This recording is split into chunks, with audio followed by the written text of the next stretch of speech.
elements, metals, and non-metals.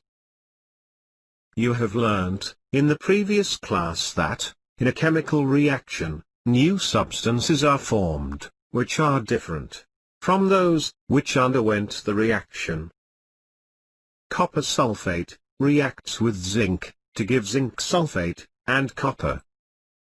If a substance cannot be broken down further by chemical reactions, by cooling, heating, or by electrolysis, it is called an element.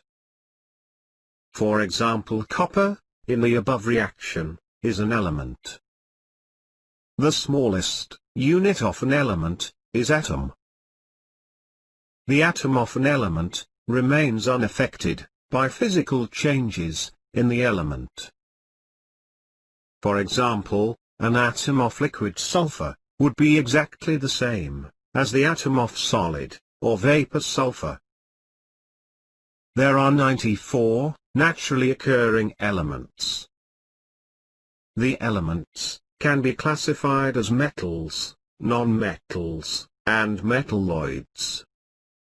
Most of the elements are metals. Non-metals are less than 20. Whereas, there are very few metalloids, which possess characters of both metals and non-metals. Now let us see some physical properties of metals and non-metals. Hardness. We are familiar with a number of materials, like iron, copper, coal, sulfur, aluminium, etc.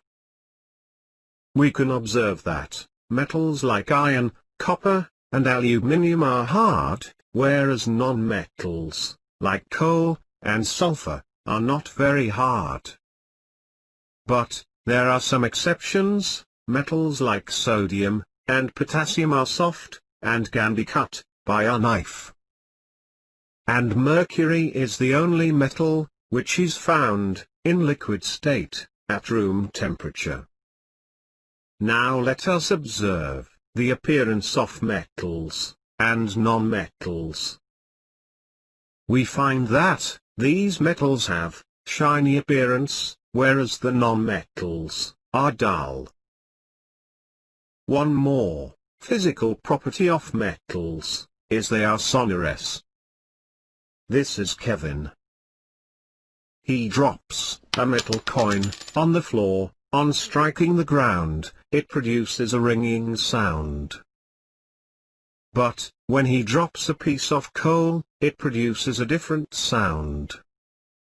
We know that the bells in the temples are made up of metals, because they produce ringing sound on striking. This indicates that the metals produce ringing sounds, and so they are said to be sonorous, and the materials, other than metals, are not sonorous. Thus, we learnt that metals are hard, lustrous, and sonorous, whereas non-metals are soft, dull, and not sonorous.